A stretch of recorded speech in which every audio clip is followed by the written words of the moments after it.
We are live on Substack, Mr. Zalewski. Happy Friday, Miami. This is Peter Zalewski. I'm a condo consultant. I'm also the founder of the Miami Condo Investing Club. Check out my website, miamicondo.club. It's Friday afternoon. It's the last hour of the traditional work week. Stop listening to your boss. If you left early, turn off that soft rock, put us on. Why? Because we're going to talk about what's going on in the South Florida real estate market. Who's going to lead it? Who is the moderator of this discussion? It's no one else than Daniel Hernandez. He is a real estate professional. He works over at Compass Real Estate. He does houses. He does single family. He does houses, single family, which is one and the same. He also does condos. All that being said, let me go ahead and pass the baton over to Daniel. What's going on, Daniel? Happy Friday. Happy Friday, Peter. Just trying to stay dry. It's very rainy over here in Miami today. Rainy, wet, and humid. But why do you need a sauna in your house if you can just go outside for 15 or 20 minutes? Right? Or if you're fortunate enough to still live in a house that has jealousy windows, the ones where you sort of turn it and there's the with panes. absolutely zero insulation. Your electricity bill is like $500 in August. Sure. Yeah, but you don't have to wear moisturizer because your skin is always nice and soft. You know what? It's funny. My skin has acclimated to Miami, being here for forever. And if I go anywhere above sea level, it's just dry. My hands crack. I need moisturizer. My lips get chapped. It's awful. But I used to. tell me. Let me just add, I used to go to Vegas for business during the Great Recession, and I'd go out there, my nose would bleed because it's so dry. Yeah. And I always thought people thought maybe I was doing some, even though I wasn't, but I'd always have blood. And then with a white shirt, it made it very challenging. Oh, kind of like going to an Italian restaurant, eating red sauce pasta with a white shirt. It takes a certain skill set. I keep on doing that. Why do I keep on torturing myself by going to eat bolognese with a white shirt? But in any event, everyone, we are episode 12 of Buy, Sell, Hold Miami. What is Buy, Sell, Hold Miami? It is a no-nonsense South Florida real estate talk show. As Peter mentioned, my name is Daniel Hernandez. I work at Compass on top of Monty's in Coconut Grove. Peter Zalewski is a financial analyst and former member of Miami Realtors who digs deep into the numbers.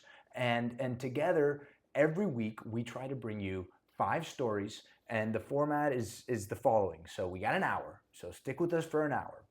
Promise you'll learn at least a thing or two. Stick with us for an hour. We're going to roll through 5 topics. With every topic, we have 7 minutes. If we go a little bit over time, it's fine. We've allocated time for that. At the end of each topic, we're either going to buy, sell, or hold. We may not agree on everything. Actually, typically we don't.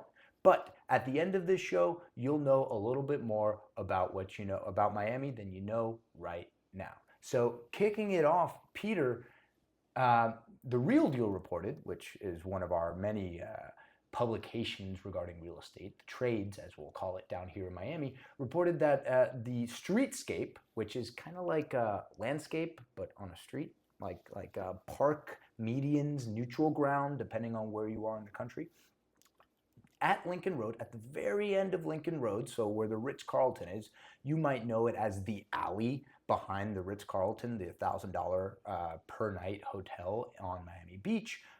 But they're going to beautify it. Why are they going to beautify it? Because the developers plan to build an ultra-luxury tower right behind the hotel, right behind the Sagamore. It's going to start at $15 million per unit, which is becoming the norm on Miami Beach nowadays. But what I want to talk about is, why do developers do this, Peter? Why not just build my building and what the heck? The people on the street can enjoy the park or not enjoy the park or enjoy the alleyway behind my building. Why do developers contribute to beautifying the landscapes where they're building their buildings?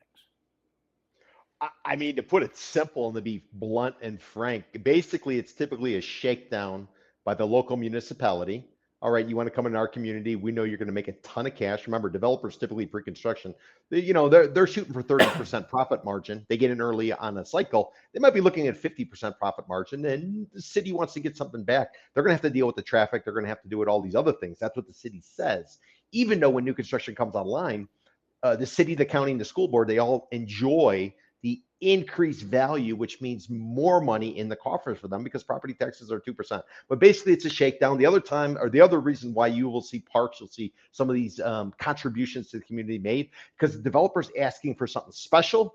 And in order to get something special, it's a quid pro quo. For instance, let's go to a place like Coral Gables. Coral Gables has a certain height. If you go ahead and adopt a certain architectural look, which is, let's call it Mediterranean, let's call Sure. it Spanish. If you add that element to your design, you're able to go higher. You can do more. So it's incentivizing developers. Is what Coral Gable does, and the developers take advantage of it because they're able to get big numbers, price per square foot, and then after a while, it all sort of it comes together, and you get something fantastic like maybe Art Deco district in South Beach.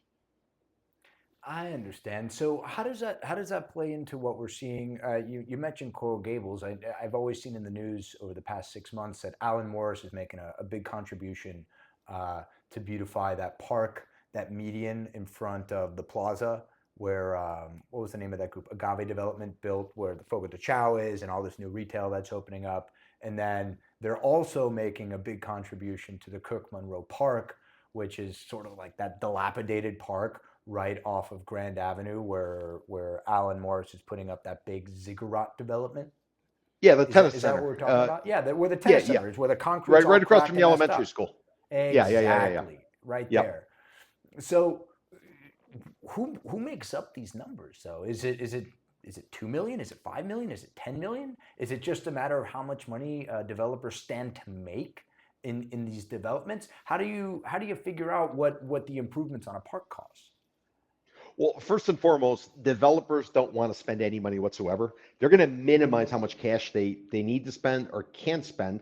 And typically, the only reason they do spend is if they're forced to. Perfect example would be Russell Gelbit over in David Martin over in South Beach. So when you're coming into South Beach, you see that, what was it called? Five Park. So basically, they took all of this dirt right at the southern end of South Beach, right where Fifth Street, a causeway or the causeway from the MacArthur dumps into Fifth Street. He built one tower, or they built one tower. In order to do that, they basically had to take two blocks and turn it into a park. So developers do not want to spend money unless it's going to jack up the value, in theory, of the condos. And then this way, they argue they can go ahead and charge more from because they're building a community, they're adding something to it. But I would tell you, do not believe the numbers they're telling you they're going to spend, and also do not believe whatever's promised is going to be delivered. Let me give you a perfect example. Take a look Are you at going to say what the Kaseya Center, the park behind this Kaseya Center? you could go Kaseya Center, but what I was going to point to is Paraíso. Paraíso is a four-building complex that was built up there about 30th or so in Biscayne in Greater Downtown Miami, and they were supposed to build a park in order to close some streets and do some readjustment of the plat. And what did they do? They built a park that's maybe the size, half the size of a single-family home lot. Small little park. They dump all kinds of stuff in there. It's overwhelming, and there's no space for the dogs to walk. And then what do they do with the other portion of the park? They built a high-end restaurant where it's going to cost you $25 for a drink. So the moral of the story is they will promise you everything in order to get approval. Once they actually deliver it, there's nobody there to enforce what was promised and what ultimately got delivered. Hence, behind a Casella Center and that big beautiful park we were supposed to get 20 years ago, It's a that we well parking 25 lot. years ago. Yeah, we never got it. So It's it's the it's it's the smoke and most mirrors. beautiful parking lot. It's the parking lot with the most beautiful view you've ever seen. Smoke and mirrors, smoke and mirrors, smoke and mirrors. So But are understand why. Developer makes more money, and the city bigger tax base to hit them at 2%. A third to the county, a third to the school board, a third to the city. It's all real simple numbers. am I understanding this correctly? Amara, that's the name of the restaurant with the $25 Amara, cocktails. yep. Amara was supposed to be part of a larger cohesive park. Yeah, well, the Amara and Michael Schwartz, I think, is the gentleman behind Amara. He's the one who's got the restaurants I in think Design so. District. Michael's genuine, and they also opened up, I think, Harry's Pizza, and then they brought him in to be the lead. Which just So they, closed in Coconut Grove, by the way. Mr. O1 ran him out of the Grove. oh, Harry's Pizza. Well, they used to have a happy hour, $10 pies, and I There's a think there's five. a rumor swirling around that Miami Slice is actually supposed to open up in that location. So they might give Wow, Mr. O1 a run for their money if you want to wow, buy a wow, nine wow. dollar slice of pizza. But If you want to that's buy a $9 slice. So up in that Edgewater area, and again, it'd be from the Julia Tuttle South to about the MacArthur Causeway. Then it'll be, the Bay, effectively in between. Let's call it Miami Avenue and the Bay. So the problem is all those streets go east west, and as a result, all the real estate views are north south. So in order for the related group to go ahead and build this four building complex and have water views so they could get more money, they went to the city and they said, hey, can you kind of rejigger the streets This way we can kind of make a cul-de-sac type of feel, and we can offer all of these buildings with views. And the city bid on it because a park was promised. One portion of the park was going to be this restaurant for these 4 condo towers. I don't know, 300 to 400 units per building. And the other portion was going to be a dog park because there's basically no green around there. And, if you get 1,200 units together and you got 0.5 dogs per unit, they need somewhere to go. So this park was supposed to serve it. And lo and behold, when you see the final product, you're like, where the hell's the park? I mean, the valet center, like where do the cars queue up to get valeted? It's bigger than the park, in my opinion. Now, I'm being a little sarcastic, but to give you context. Something interesting here. Is that a real estimate for number of dogs in condos? 2 for 1? Yeah, about 0.5, and then on a unit count, it's 1.5. No kidding. That's a lot of dogs.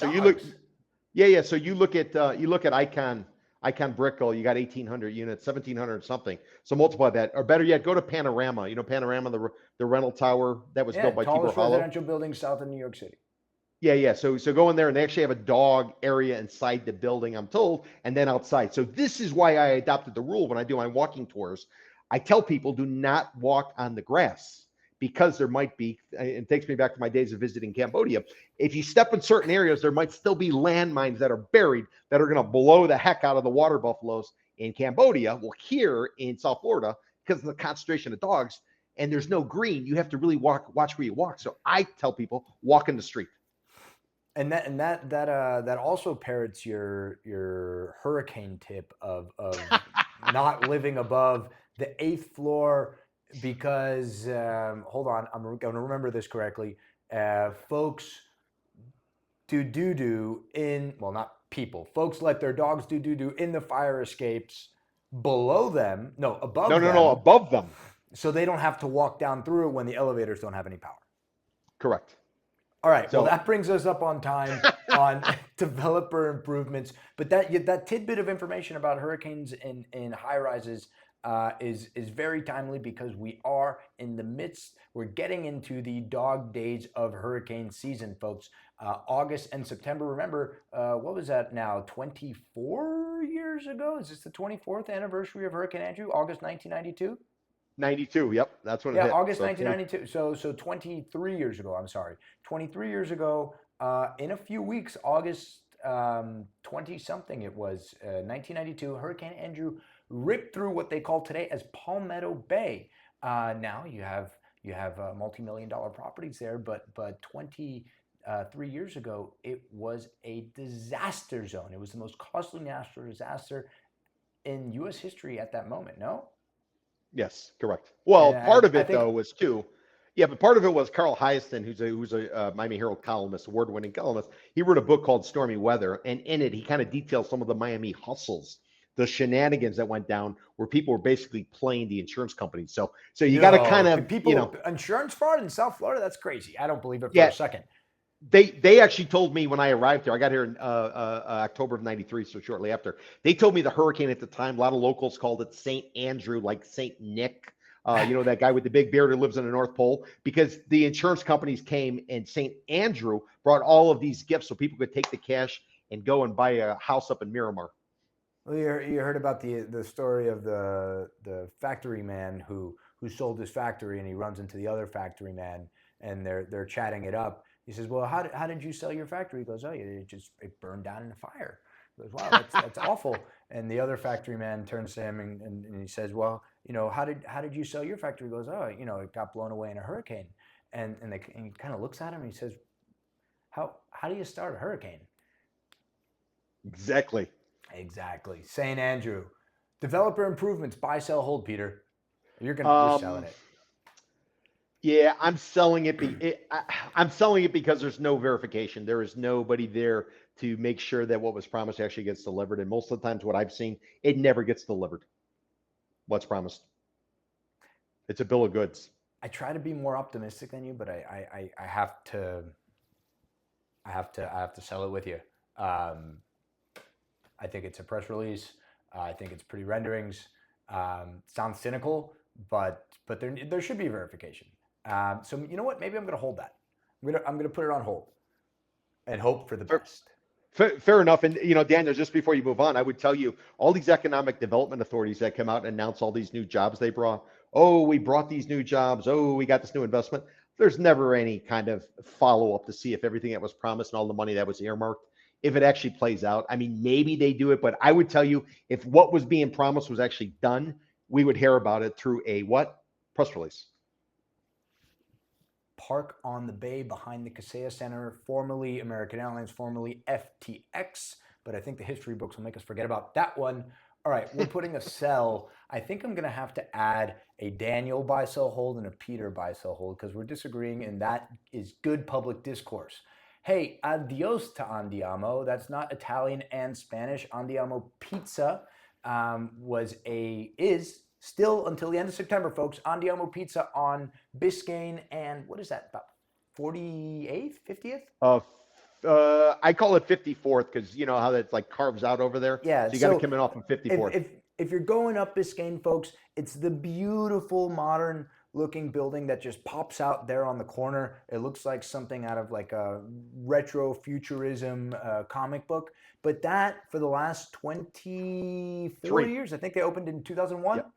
Yeah, so New Times Story says 23 years. Yep. Yeah, so 2001, Mark Soika, and you might know Mark Soika from his restaurant, his eponymous restaurant that was across the street. It was called Soika. He opened that in 1999. But what do we know Mark Soika from? Is from the News Cafe, guys. From News Cafe that opened up in the 80s, and then Van Dyke's that opened up on Lincoln Road that closed. I mean, Van Dyke's was the best. I remember going to Van Dyke's when I was a kid, and they had the best chocolate milk. I mean, if I was like a little influencer girl with my TikTok influencer camera, and maybe I still might become that person, but guys, look at the best chocolate milk ever. And they gave you a little sugar stick to put in your chocolate milk. I don't know. It's a 5-year-old stream. Van Dyke's closed. I remember Van Dyke's because they had a second floor jazz bar. Well, you go to Van Dyke's, you know, there was an office building, and if memory serves me correct, when Dave Barry got divorced, he actually rented the top floor unit in there. The former Miami Herald columnist, the guy they made the TV show about called Dave. Yeah, interesting. I did not know that. Urban legend. I don't think I'm making it up. But so Mark Soika opened up opened up Andiamo Pizza. It's still very good. But, you know, their lease is up. They have no plans to relocate per the New Times article. He sold Soika to 50 Eggs Group. Those are the folks behind the Southern Comfort Food Place Yardbird right off of Lincoln Road, behind where the Banana Republic used to be, behind the Lincoln Road movie theater. I think Yardbird is still there. They also did the Lime Mexican Grill. They've had several concepts over the years, and Soika sold Soika, the restaurant, to 50 Eggs Group in 2019. They changed the name of that restaurant to Chica, which was a fun sort of Latin fusion vibe place. I went a few times. It was a good time. But that closed this past January. And, you know, that's just another notch in the belt of a string of restaurant closures that we've seen in Miami over the past few years now. You know, some folks have dubbed it the Miami restaurant apocalypse, which does sound rather ominous, but it strikes a chord. It's happening, and it's not just the new flashy imports coming in from New York and Turkey and London and all these folks who are looking for riches in Miami. There's real staples like Andiamo. And why do you think that is, Peter? Is it just rents are getting too expensive? Restaurateurs are hesitant to raise their prices, or maybe they've raised their prices and people are like, it's not that great. Like what do you see happening? What do you see on the ground? Well, let's get in a time machine because I think there's a bigger picture here. I think this is a symbolic end of the gentrification process. To me, when you see somebody like Soika, who's a first mover, just like he was in South Beach, he went to a News Cafe. Remember, Johnny Versace used to hang out there. All the models came. It was the place. It was kind of like, you know, Tony Goldman. He goes into Wynwood. So once these old timers, old man Soika, and I call everybody old man in a positive way. So old man Soika goes in there. And, you know, think about what's going on at the time. You got hookers up and down Biscayne Boulevard, Morningside. They got to put the guard gate there in order. It's this little pocket of single family houses because of all of the stuff going on to the west of the train tracks and the west of Biscayne Boulevard. You're going to get into what ultimately becomes Little Haiti. So it's this concentration. There's all kinds of stuff going on. There's all kinds of concerns. Is it safe? Is it this? Is that? So when Soicom went in, just like when Goldman went into Wynwood, it was cheap dirt, and that's why they went in there. That's why they had an opportunity to do what they did. Now that it's evolved 23 years later, 25 years later or so, now I think gentrification is over. And now we kind of got what we got, and it's time for front runners or first movers like Soika to kind of call it a day. Plus, he said in the story when they sold, what related to Soika's when he sold it to what would become Chica's, that he was basically just getting older and he didn't necessarily want to run as hard or whatever the case of it was. I kind of remember that, but I would say this is a symbolic end of the gentrification process, and now we kind of have what we have over there. And now the development you're going to see go forward, it's just going to be kind of stepped up. It's not going to be this big boom, get in early and get that, like first round investment before you go public. I'd say now it's gone public, and now we're going to trade. The real estate's going to trade sort of off of a known market. I mean, Daniel, think about Little Haiti. Little Haiti. I was just going to say Little Haiti, a Little River. Is that the next frontier for this? Yes. Yeah. I think Little River is going to have to be, assuming the market holds. If the market goes sideways, you're going to look at another 10 years. I mean, think about it. Because so where Midtown was, remember, Soika comes in, what'd you say, 01, 02? At the time, they were Soika was 99, and then Andiamo opened in 01. Yeah, so when he went in there were still hookers. I don't know what year it was when the lineman from the Atlanta Falcons got arrested the night before the Super Bowl. Super Bowl was being played in Miami, got busted for prostitution in and around that area. The joke used to be 79th Street. Once they moved them off of Biscayne Boulevard, they all went up to 79th Street. So it's constantly evolving. Now when you think 79th, you think, the Citadel and all this other stuff going on. So it's simply the evolution. And, in Little Haiti, a lot of the investment taking place. Magic City. Look at the development graph from Magic City. It's got nothing to do with the Little Haiti sort of community. They're coming in. Why? Because it's high ground, and they got the ability from the city who Very wants high to ground, raise. no flood risk. Yeah, exactly. So we're I think we've moved out of an era, and Andiamo, as you can kind of point to, is the beginning of a new era. Just like when Old Man Soika went in and set up Soika in '99, that was the beginning of a gentrification process. Now I think it's been done. Little River is definitely going to be probably the next area if it's not already there. Do you think it's going to happen faster in Little River now that, and I always hate to say it, but it is different this time. Why? Because of the recognition of the affordability, the housing affordability crisis, and that the state, the county, and the municipalities are all coming out with their own programs to enable developers to build higher density. So, I mean, even Wynwood didn't have that 15 years ago, and Wynwood turned into Wynwood. So do you think that that whole Little River district right there on the train tracks, are these developer enablement programs just kind of like steroids for development? Yeah, I mean, if you're bullish about going forward, and I'm not, I'm a bear, you would say yes. But if you take my position, you say you're bearish. You would say you're going to look at a long period of time, and the people who have it right now, they might not be the ones who actually do it. I'll give you a perfect example. Remember, I mentioned just earlier in the previous story, I was talking about the project right off Biscayne and 30th that Related Group did. The Paraíso. Yeah, so Paraíso originally, there was a site there where one Paraíso was. That was going to be called ICE. And it didn't have anything. That would have been bad. Yeah, it would have been bad now, but it had nothing to do with that. I think it had more to do like either diamonds or maybe some illicit substance people snort up their nose. So that's what it was called. Market goes to shit.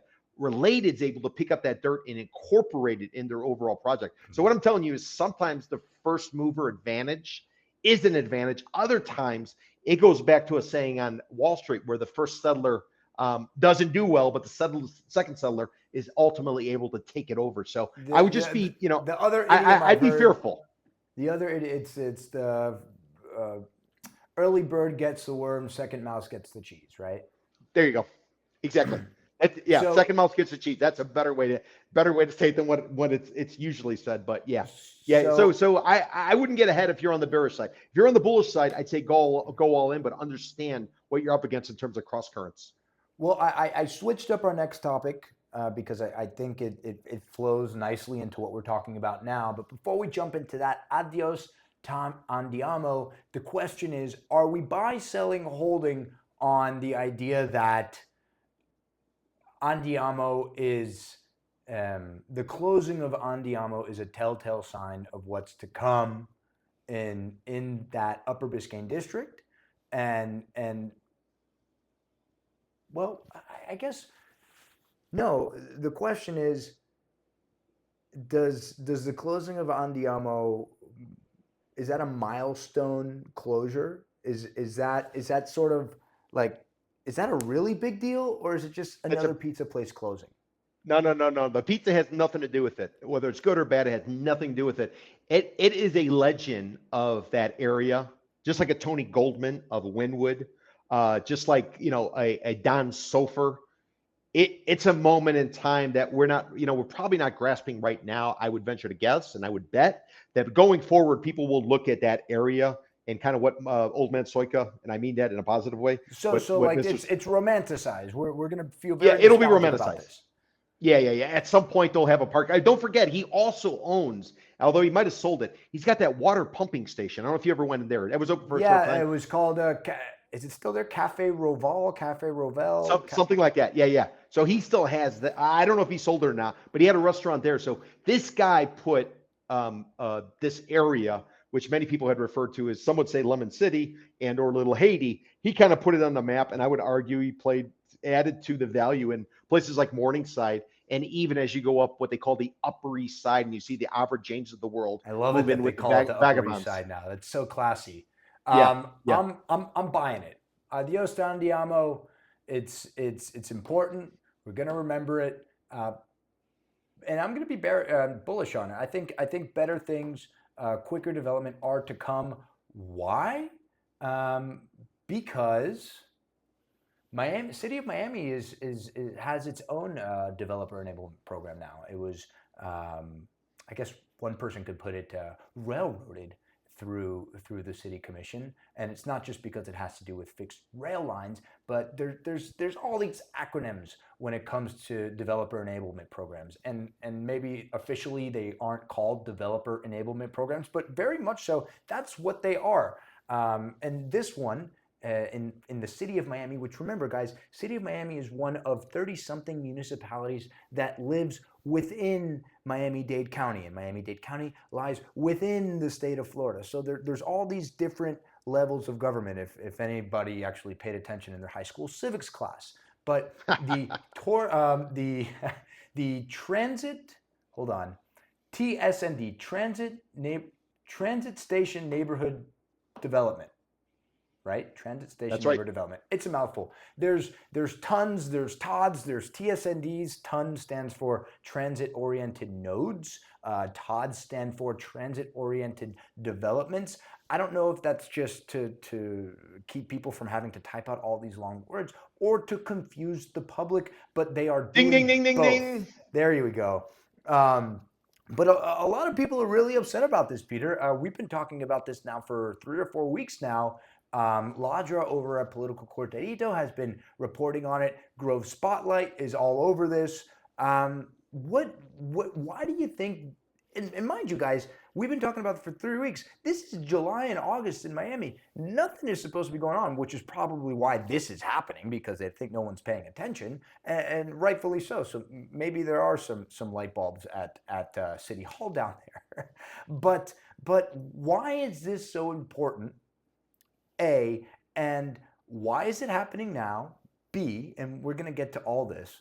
And is it a good thing? I'm not saying is the process that the city has gone through to get this approved. I don't think that's good. I think the lack of transparency and the haste that this happened is bad. But ultimately, is more density around transit good? That's my question to you, Peter. I'm somebody who gave up my car in 2013. I gave it up voluntarily. Like I always say, it was not court ordered. I gave up my car simply because it cost so much. I got no joy out of it. And I grew up in a city. I grew up in Chicago, and I took the train and I walked and I took the bus, and it was like no big deal. And I didn't have to worry about parking tickets, going sitting there at a Jiffy Lube and having them fix my oil and all kinds of BS sort of involved with it. So I gave it away, and I'm a big believer in building in and around transit stations to the point where, I've argued before, or I've proposed, why don't we take some of these transit centers that they're trying to build, and why don't we put schools in them? Why don't we allow it? So you want to get rid of your kid, or you want to send your kid to school, put them on the Metro Rail, put her on the Metro Rail, send them off, have almost like a dog walker, have somebody be able to be the custodian. You got all the schools right off the train station. You got the retail above. You got all this type of stuff. So I'm a big proponent of train stations, building things in and around that. And thus far, the community's pretty much been against it. There have been some inroads, I'd say, in the last 5 to 7 years to try to improve things. So it was looking positive, although I can go in a different area with some recent developments, and I will, Daniel, if you want me to. But I think what's going on really right now is I think the city of Miami is having flashbacks. It's having flashbacks to its battle-scarred days of the Great Recession, when the credit rating of the city of Miami dropped to junk bond status. That's why I always say it, the Miami Marlins Stadium costs so much more, because the credit rating of the city of Miami was piss poor. It was horrible. Do you have that number off the top of your head or written somewhere? The Marlins The ballpark, cost of the stadium? Yeah, once you add up all the interest and everything, how many billions of dollars is that costing? I want to say originally it was south of 400 million, and you have to adjust for inflation, everything else. Last time I heard, it was north of one. It was ballpark 1.5. I don't know if it adjusts. I don't. Yeah. So it was big, big, big. Remember, this was on the county side was the mayor who was a bodybuilder, and he won the competitions with the. I think we discussed I'm it last not time. pulling up his picture again. I'm trying to start. So what I'm saying is, I think the reason that this is getting pushed forward by the city of Miami is, one is what's going on statewide. Another one is they are looking for ways to reinforce their tax base, because they realize if the market goes bad, like it did last time, they are going to take a hit, because so much of the revenue comes from real estate. And how not better to bring in new money than to dangle all of these incentives in front of would-be developers to go ahead and sort of take advantage of it. So to me, it makes a lot of sense. But what doesn't make sense is it's all based around Metro Rail and Metro Mover, but Metro Rail primarily. So Metro Rail will take you basically from Kendallandia down by Dadeland Mall, by the Shorty's Barbecue. Right across the street is Trader Joe's, a Burger King, stuff like that. It'll take you all the way around, dump you off in Hialeah. And a lot of stuff is being built all around. But Sure. See, the key is, and this is where it's going bad, the other parts of this overall ecosystem, which would be Tri-Rail, it would be Brightline, it would be the Metro, it would be the trolley system. They're all facing risk. Brightline, the private entity, they're facing a credit rating downgrade if you read press reports. Tri-Rail, the public-private sector, they might be defunded or dramatically cut in their funding by 2027, where going forward, who knows what's going to happen. The Metro Mover, they've had to reduce the hours. Part of it has to do with work. The other part of it has to do with the fact that the county has a budget shortfall of over $400 million. And they're raising the Metro Rail price by 20%. They're taking it to $275 per ride from $225.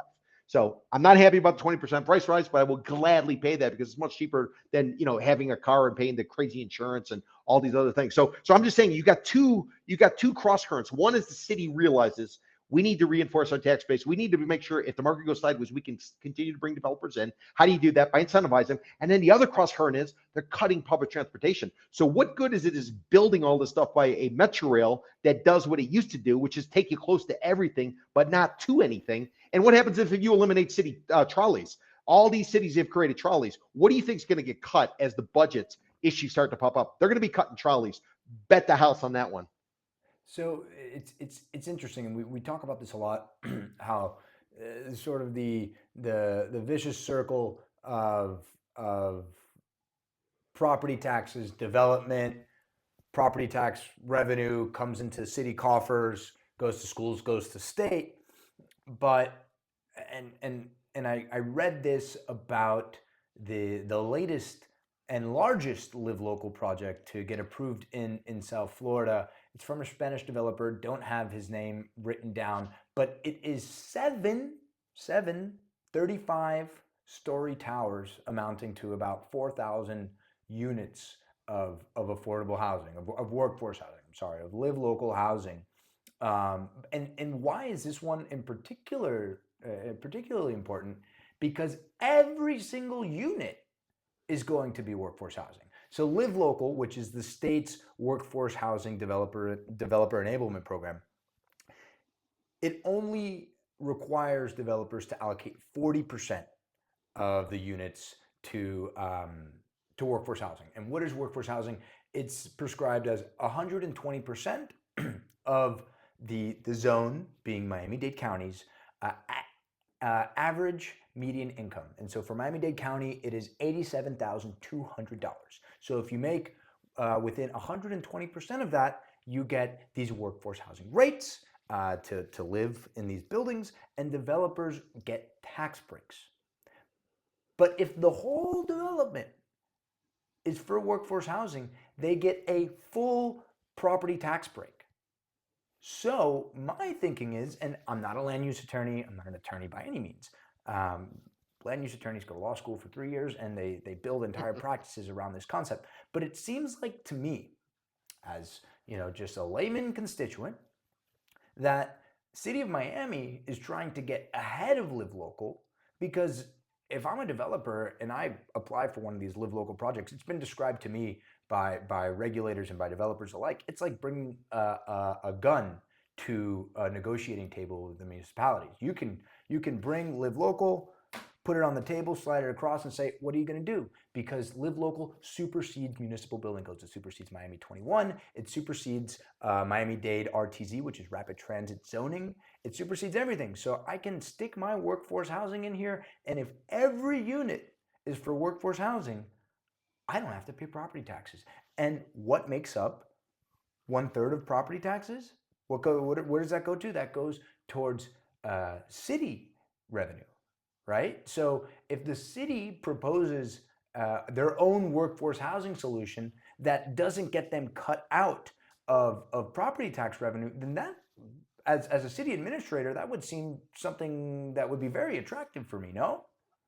Yeah, that's another great point. Yeah, 100%. As you drill down into it, yes, 100%. But the point I was making, the overall vibe, the trend, what is what's the momentum? Where is it pushing towards? And I would not overlook the fact that a slowdown in real estate market has dramatic consequences for a place like the city of Miami, where the Well, pricing it's is what so. we export, right? We That got is what we cruise ships. export, We got a 100%. ton of cruise ships. I won't knock down the cruise ships. We got what, 8, 9 berths at Port Miami now. Yeah, it's a good one. You got Virgin, you got Royal Caribbean, you got Norwegian, the Norwegian, Carnival, MS, obviously, MSI, M- MSC, MCI. MSC. I'm Yep. not a cruise guy. Yeah. Yeah. So what is that? Six, seven. Yeah. And then you throw in Fort Lauderdale, which also has its own, including Disney. So Yeah, I yeah, mean, no, no, it is an export for between us. Port Everglades and Port Miami, on any given day, you can have what, almost 20 cruises leaving. Yeah, 3,000 people now per cruise ship. And what percentage of them are looking for a second home? Well, the If a lot of people 3,000 taking cruisers cruises are plus the staff, they plus the spend money staff. too. Yeah.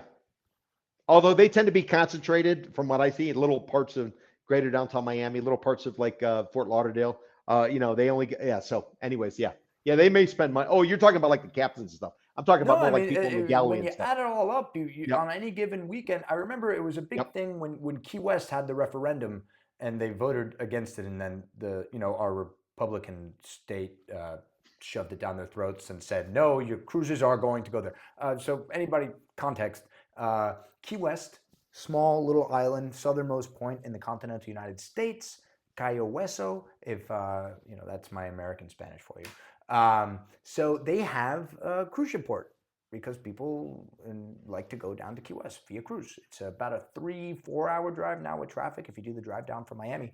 But a few years ago, or maybe was it a decade ago now? Shit. Has it been that long? Yeah, it's Maybe somewhere. I mean, the it's been a pandemic screwed bit, but everything so up. Key West had a referendum. I know we got to move on to our next topic, but Key West had a referendum and said, "Hey guys, the t-shirt shops, the performers, the boozed out cruisers, it's too much.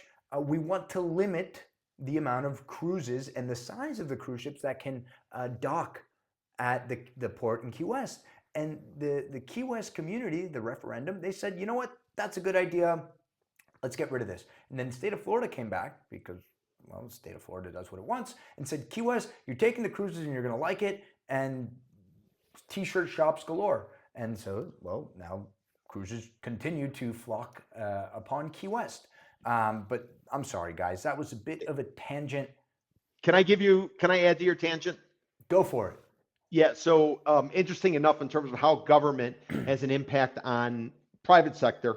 I'm reading a book right now, actually listening to it. It's called Hemingway's Key West, about Ernest Hemingway, the writer, how he got down there. He basically was stuck there because he ordered a car and it wasn't delivered. And the dealer said, listen, we'll put you up. He was coming from Cuba or something. We'll put you up with accommodations until your car actually arrives back in the 19 whenever. And so when the Great Depression hits, according to this book, nobody knew what the hell to do with Key West because the junking industry or the wreckage industry, remember all the ships would run aground, then they would grab everything, you know, the Mel Fishers with the gold and all the fake lighthouse. Exactly. So they didn't know what to do with it. So it turns out the feds, according to this book, they made the decision the only thing we could do with Key West is make it tourism. So New Deal money from FDR flooded into Key West to put a lot of these unemployed people to work. And that's how basically Sloppy Joe's got its start?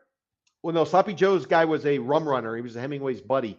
But basically, it was, according to this book, and a lot of it has to do with letters that Hemingway wrote to his first or second wife and stuff like that. But it's fascinating. But without the New Deal, they said, I mean, I'm sure Key West would have evolved, but the whole infrastructure was put into place, and the feds were burning cash on turning Key West, giving it a viable option. So even 100 years ago, they knew there was no other option than make it tourism. Because remember, the cigars had all left at Tampa. And, you know, and a lot of it, another interesting part, not to go on it, but there was, I guess, some back and forth between different regimes of Cuba that was fought out in Key West, which is one of the reasons why the cigar companies ended up in Tampa rather than Key West, because the proximity was too close for a different type of movement. According to the book. What's the name of that book again? It's called Hemingway's Key West. A lot of it's based on letters that were written to Hemingway and from Hemingway. The writer puts it all together, and it's just a fascinating glimpse of how it all came about. But anyways, but you open up Key West, so I just wanted to add. Sometimes government money. That's what we're doing here. We're chatting. Yeah. So TSND reactions.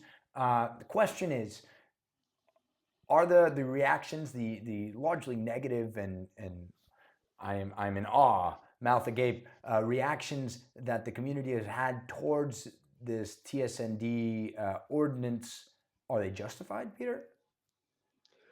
You know, overall, I think it's progress. What they're doing, I mean, like you said, the state's going to ram it down your throat. Otherwise, we can kind of take advantage of being the first one to move on it. So I think that part's good.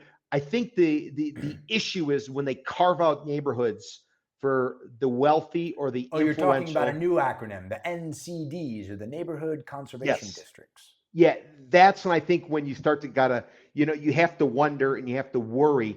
And, you know, Daniel, so right now, basically, I'm not an expert in this, but basically this whole idea allows you to build high rises within a mile of a Metro Rail station. So if we take the Coconut Grove situation, I believe. Yeah, okay, 12 stories, mid-rise. So if we take the Coconut Grove situation and we say, okay, on the south side of US 1 or the Coconut Grove Metro Rail station, all that's somehow protected. But on the other side, north, now you can go tall, you can do a bunch of different stuff. So that's one of the few areas where it's actually carved out, this special area that I would argue is for the well-connected or the wealthy, i.e. fat cats who have influence. So if you're going to do this, make it across the board, but do not carve out special sections. And if you do carve out a special section, why didn't the city of Miami refer to our first story, Daniel, and shake down this neighborhood and these property taxpayers, just like they shake down developers of Villa Park? What's the problem with that? It's a good suggestion. Who's the commissioner for Coconut? Is that Pardo? The way the lines are drawn and gerrymandered and redrawn, and somebody's house is in it and somebody's house is not in it. I don't know for sure. I'm buying the TSND reactions. I think the reactions are justified. 100%. It's coming. As so many of the processes and ordinances and regulations that the city has put forward and passed, it's fishy. fishy. I don't know how it's going to play out, but it doesn't smell good. Imagine that. Imagine that. Hey, Peter, you notice that traffic, well, you don't because you don't have a car. Traffic ain't bad right now. Are there School's particularly a going lot of, back. huh? School's going to be going back. So Well, the school's real going to be test going will back, be but after school in the return. summer, traffic typically isn't awful in Miami. Why? Because so many people go out of town. But even in the dog days of August, if you go down towards Lincoln Road, Miami Beach, it's usually a hot spot for European tourism. I always remember walking around Lincoln Road, and you're hearing 100 different languages, speaking 100 miles an hour, and I'm not seeing it.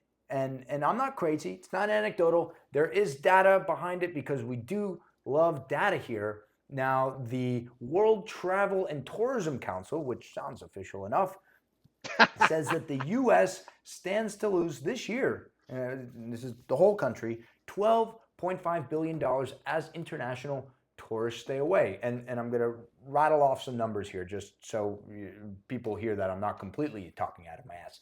UK arrivals, one of the US's most important source markets, is down nearly 15% year over year. Germany, another significant source market, plunged more than 28%. South Korea, which I don't think we get a lot of South Korean tourism here in South Florida, but across the country, down 15%. And other key markets such as Spain, Colombia, Ireland, Ecuador, I wouldn't group those four together, and the Dominican Republic saw double-digit drops between 24 and 33%. So overall, there's less tourism happening here, and that might contribute to a lot of these restaurant closures because tourists will go to good or bad restaurants. They just want to eat something. They don't know what the good restaurant, what the bad restaurant is. They just want to pay for something. I, on the other hand, you, on the other hand, know that, hey, that restaurant isn't great. I'm not going to go back there. So then, sort of the Darwinism of restaurants, that restaurant will fall by the leeway, not be able to pay its rent, and they will have to close. But even our tried and true restaurants like Andiamo Pizza, Soika, over years in time, they lose their patronage and they have to close. The problem is that a lot of times restaurants are buoyed by the tourism industry. And as we were just talking about Key West, gosh, I wonder how many restaurants have closed in Key West. That would be a good study to look into. If the tourism numbers are down here across the nation, Key West, which is basically its entire economy is tourism, are they just relying on cruises? I know cruises have seen very, very high growth rates coming out of COVID. People love cruises. I personally am not a cruiser, but Americans love cruises. You land at any given moment at Miami International Airport, and the Royal Caribbean, Carnival, Norwegian Cruise Lines, people holding up the placards, shuttling people to the cruises. If you drive down Calle Ocho, even on a Wednesday, and you drive by Ball and Chain, Billy Fuller's place, there's white guys in flip-flops sipping on a mojito at 10:30 in the morning on a Wednesday because they have deals with the cruise ships to bus people in to 8th Street. I think it's an amazing thing, by the way, an amazing thing that you can charge folks from Missouri or Minnesota $250 to get bussed into 8th Street, watch Cuban guys play dominoes in Domino Park, buy a fedora, drink a mojito, buy a guayabera in 3 hours, and you've contributed to the local economy, you've gotten a little bit of culture, and you took a picture in front of a cigar shop. I think that's great, but per these numbers, tourism has taken a fall, and I think, and I'll get off my soapbox in a second, but I want to correlate that with the housing market because ultimately this is a real estate show. It's not just about Miami. We try to sort of back everything into real estate. So year over year, single family home market, we got 31% rise in listings, but a 41% drop in sales. That's single family home. Nice. In condos, and I know Peter's just gonna sort of like tune out because Peter knows the condo numbers like the back of his hand. Condo inventory is up 27% while sales are down 36.6%. And what does that mean in terms, that's a lot of numbers. What does that mean in terms of inventory, guys? That means that a year ago, we had a prescribed 7 months of inventory. And as the most recent numbers have come out, I'm looking at it, 15.3 months. So according to Miami Association of Realtors, is that a balanced market, Peter? You like to get me wound up. Six I months is do like to get you wound up. 6 months is a balanced market, although there's been some revisions to what a balanced market is. It's gone up 50%. So now a balanced market is 9 months, according to the figureheads from the Miami Association of Oh, is it Realtors. 9 months now? Because it went from 6 to 9. Are we at 9 officially? Well, they're saying 6 to 9, but it's kind of like when a company buys another company, they keep the two names together and eventually they dump one and it all becomes the acquirer. So I would venture to guess it is going to go to 9. And then on the luxury side, they'll push it to 18 because luxury in our book is $1 million, but nobody knows what luxury is. It's not properly defined in the real estate market, at least on the condo market. Houses Used to be different story. $1,000 a square foot, but now you can't get a condo for $1,000 a square foot. Exactly. So before it was 6 months for overall market, and then the luxury brokers, they said it's 12 months. So realistically, it looks like where the association and the industry is pushing it. 9 months will be equilibrium for overall market, and 18 months is probably what luxury market is going to be. That is what I would guess. But I'm going to fight it the entire way because I'm an old timer. I'm sticking around, and I will stick it up everybody's crawl until as long as I'm here. Where are you going to stick it, Peter? Come on, get angry. You're turning red on me. Listen, Daniel, you said something very important about the tourism numbers, and I think people fail to realize this from my perspective. So look at the cars that are being driven on the street. Are you seeing domestic cars? No, you're not seeing domestic cars. Why aren't you seeing domestic cars? Well, maybe the foreign cars are, they're better quality, or they're not as luxurious as maybe the BMW, the Lamborghini, the Rolls Royce. You're not seeing the Ford Bronco and all this type of stuff. You're not seeing the Mustang. But Daniel, where do you see the Mustang? Where do you see the Ford Bronco? You see it on the west coast of Florida.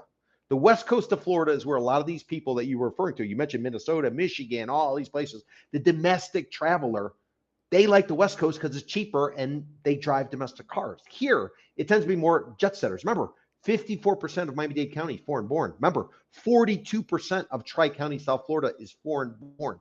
Cultural affinity. I come here, I like it, I visit, I buy, so on and so forth. 60%, right? Yeah. Key Biscayne was it was tremendously high. But the point is, if you don't have the jet setters, the internet, and a jet setter basically somebody who's going overseas.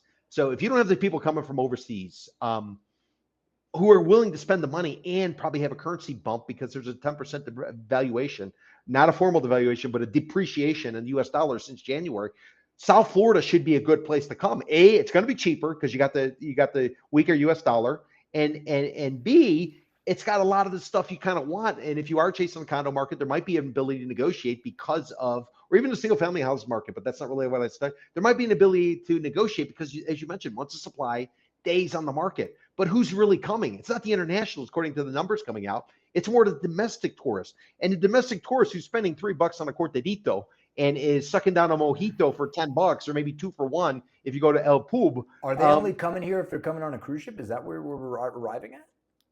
Well, I think the domestic buyers or visitors who are coming here, they're coming here, but they don't burn. They don't piss it away like a lot of these internationals do. And some of the fact that there's a stronger currency that they have. Like if you're a Brit or you're coming from Switzerland, you got the franc with their currency versus the dollar.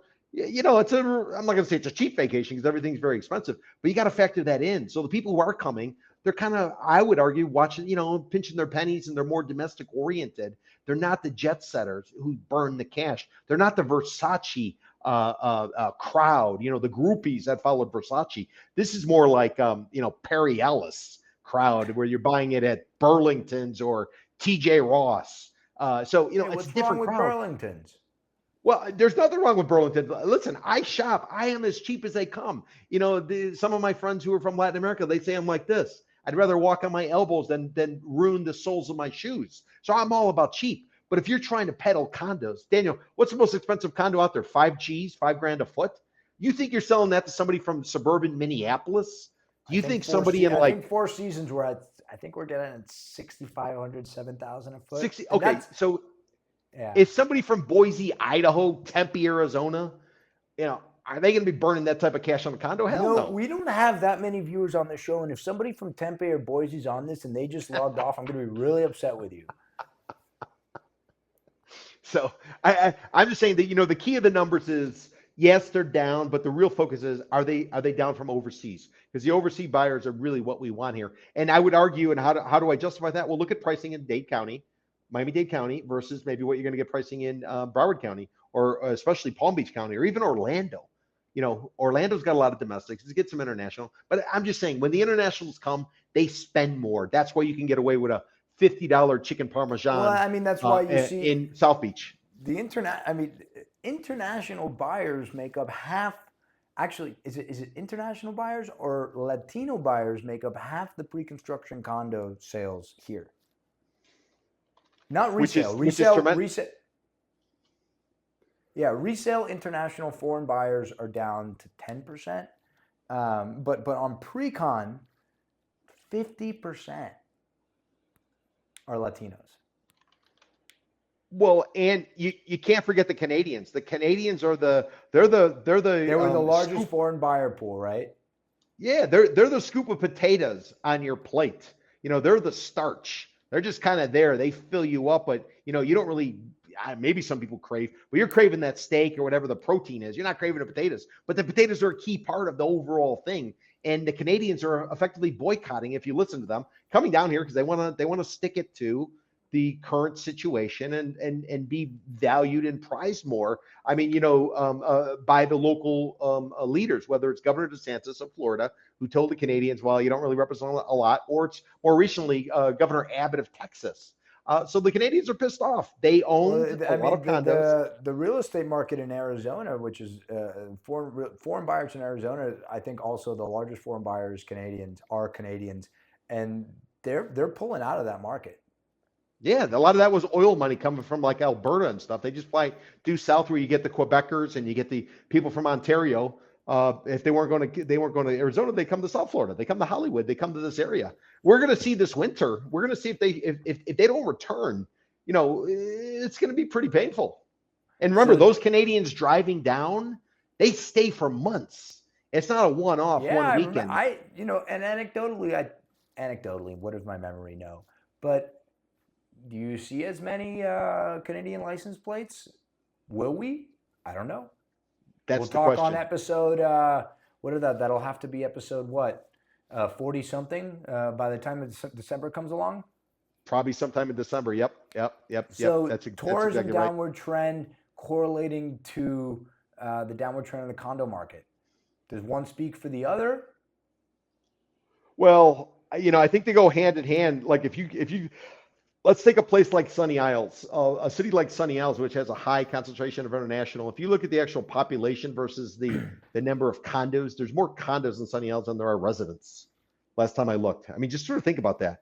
And wait, why say is that that? Again? There are more condo units than residents in Sunny Isles. In Sunny Isles. Last time I looked, yeah, there were more because the resident count is so small. I'm going to pull it up real quick. But the resident is so small in terms of full-time residents. A lot of people just have a second home here or something, and they're not necessarily counted. So this is why it's so critical for us. Yeah, there's 22,000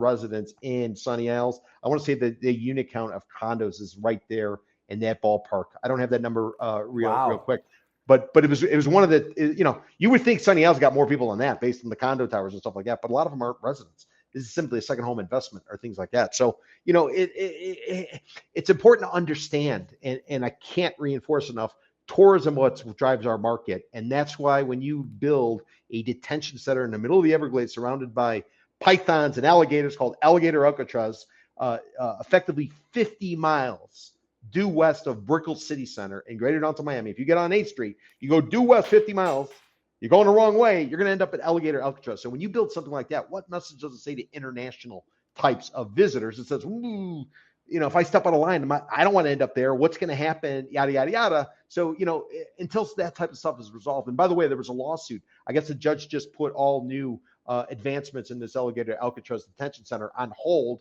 and not necessarily because of the who's being detained, but more so the ecosystem in and around there, because I guess it's so delicate and a proper process apparently wasn't done. At least that's what the judge needs more time to kind of figure out. So, I'm just saying, when you got Alligator Alcatraz, Oh that no, my means you're government not going to get contract international isn't going to get visitors. paid now.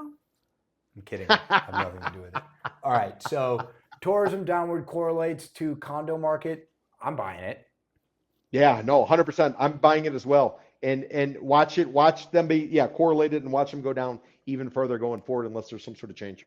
So, in terms of getting under Peter's skin, which I do enjoy doing, hey Peter, is North Bay Village investable? Is North Bay Village investable? So the short answer is I wouldn't invest there personally. The reason I wouldn't invest there personally is that I view it, and a lot of developers in North Bay Village will love this as well as residents. I view it as a rest stop on the turnpike, very comparable. So when you go from Miami to Orlando, you're on the turnpike. There's no exits. You stop off. You're able to do what you do, so you feel comfortable, so you can continue on your way. That's effectively what North Bay Village is. It is a community of islands, 3 islands. That's basically in the middle of the bay. It's man-made, and as you go from the mainland, which would be 79th Street, over to Miami Beach and Bell Harbor and Bay Harbor and Surfside and all You that. got a Benihana's. You have a Benihana's. The real anchor of North Bay Village was a place called Happy's. It was featured in a movie with Matthew McConaughey, although it was a shitty movie, but it was featured in there. It was this long time old watering hole, shut at 5 a.m. or so, package store next door. That was one of the real attractive parts of North Bay Village, I would say. But that's since been torn down. It's going to be replaced by this condo project, which is why we're actually talking about this condo project that was announced while things were going real hot and pre-sales were apparently done. Now, I guess they've had to go out and get a loan just to kind of backstop and make sure the thing can still go forward. So early on, when we were coming out of the pandemic, we had all these developers rushing to tap into all this money being spent. And now we're not sure if it's all going to get built. And if it does get built, is it actually going to be successful, or is it simply going to run the same or experience the same sort of outcome that Lennar, the large home builder, did when they tried to build a North Bay Village 15 years ago? They put up a project called 360 and basically lost their ass on it. Had to discount everything because they didn't understand the market. They couldn't sell for what it was worth. And, I did at least, I don't remember how many. I did at least one bulk deal in North Bay Village by a developer who had a lot of high expectations for North Bay Village, and he too lost his ass on this stuff. So it's the type of, if this is your first time developing, or maybe you don't know this area very well, it's got all the attributes. You're surrounded by water. You could see everything. It's gorgeous. The problem is you can't get the values. You can't get the pricing, and developer after developer after developer all go in there. They all think it's going to make it happen. And as a result of that, North Bay Village is not a place I would invest. So, but why hasn't North Bay Village gone way of? I was in Bay Harbor Islands today. I think Yep.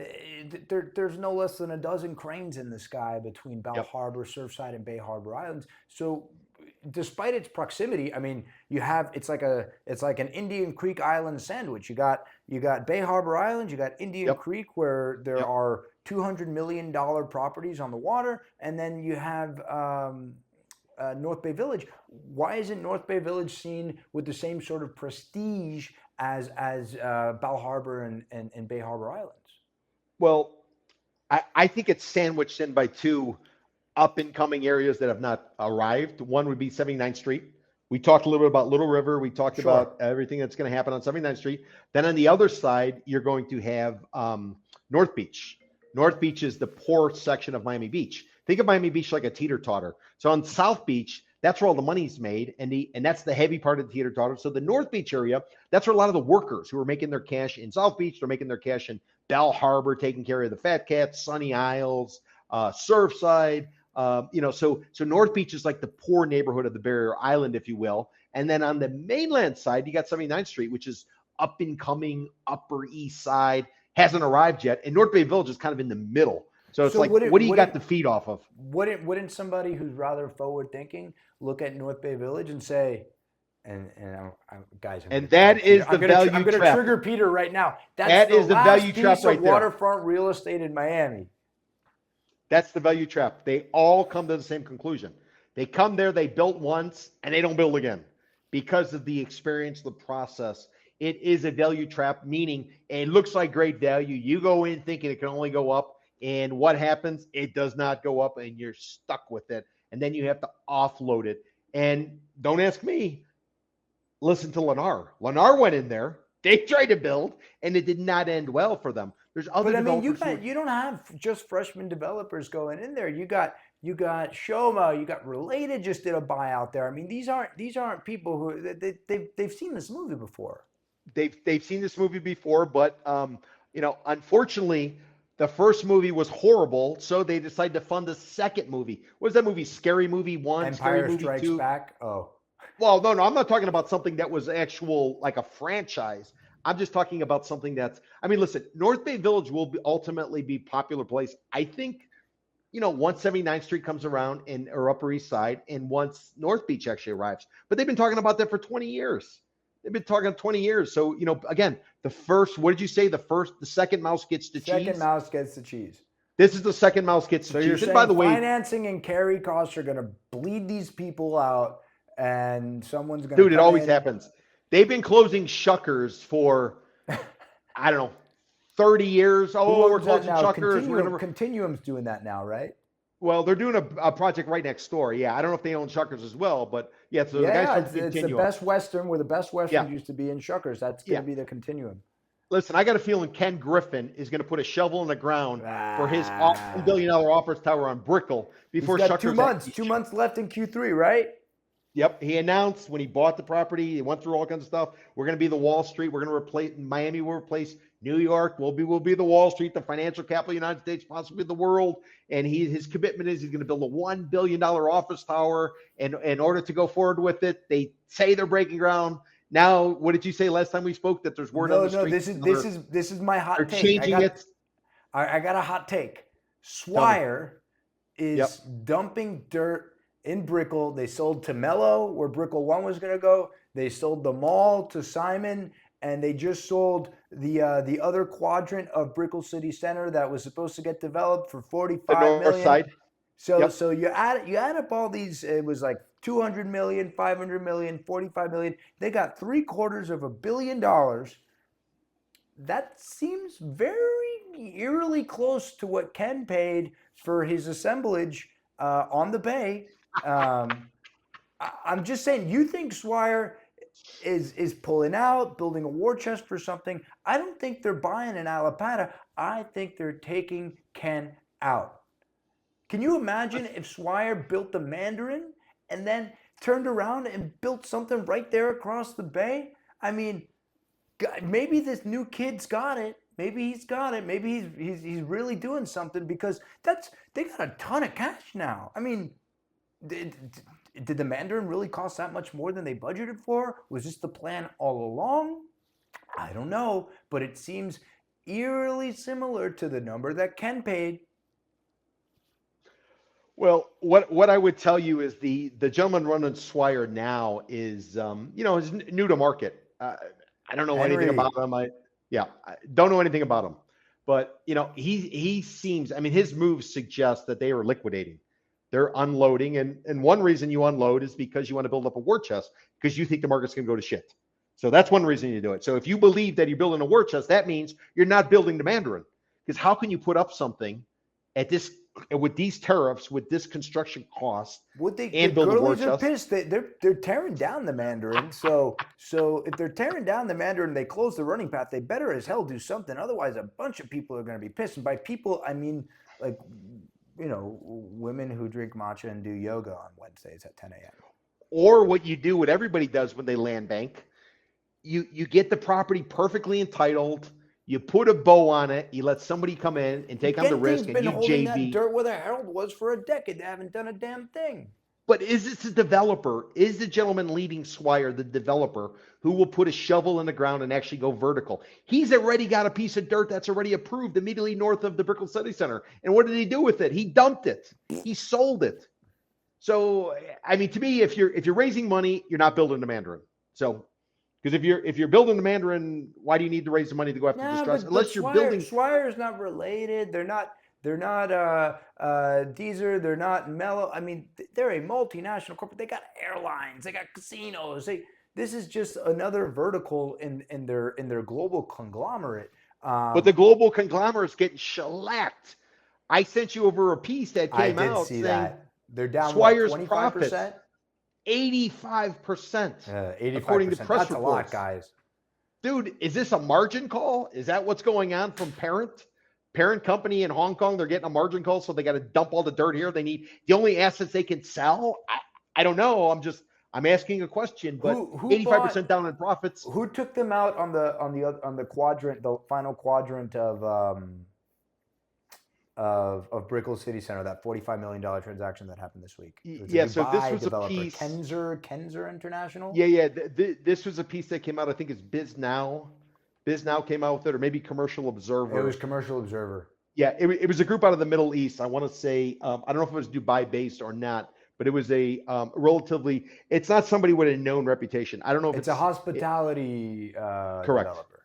Got it. Correct. And, and like I always say, when a local sells to an out-of-towner and the out-of-towner thinks they're smarter, remember Swire dumped, or Crescent Heights dumped its headquarters on Biscayne Boulevard to another group. So when locals start to dump to out-of-towners, it typically is a sign that they don't have a lot of optimism about the market going forward. And if they don't have optimism about the market going forward and they're building up their war chest, why would they possibly build a Mandarin? Is all I'm arguing. Now, they've had pre-sales apparently. So pre-sale should be good. You ought to be able to put the two towers. But how can they both be accurate or true? And then your parent company's lost 85% according to press reports coming out about Swire Properties. Wait, hot take or from Swire Mr. earnings, Zalewski. the parent. Is both Ken Griffin nor the Mandarin breaking ground? Listen, I think Swire puts a shovel in the ground before Ken Griffin does. And I don't think Swire's putting the ground anytime soon. I think they're raising. Yeah, they want to raise it. They want a bow on it so they can either dump it which who knows, maybe Ken's trying to dump it. Maybe Ken Griffin's trying to dump that piece of dirt and put it out for bid. I mean, why not? If you just got the money you got from the Mellows over on for the Swire property, if you're Ken Griffin, why don't you just say, listen, that's not my business. My business is doing all the stock stuff, all the hedge fund stuff. Let me dump this dirt, or let me JV with somebody. You build me my office space. You do whatever the hell you want with it. I mean, I could see a scenario like that, but I don't think Ken Griffin on his own. I don't think his group puts a shovel in the ground in the third quarter, like I predicted earlier. So, and I'm going to hit on it every single week. You did predict it, and you're still out there. I'll have to call you the Oracle for the rest of the year, for all of Q4 if this doesn't happen. But I have nothing to do with the acquisition of CBS News because Oracle or CBS. Because Oracle founder or owner or Larry. leader is the one who bought. Yeah, the kid bought CBS. I got nothing to do with that. I got nothing to do with South Park either, or Colbert. Well, because if you did, then you'd be able to buy it yourself, you billionaire. Guys, that's about it for our show. We just need a buy, sell, hold from Is North Bay Village Investable?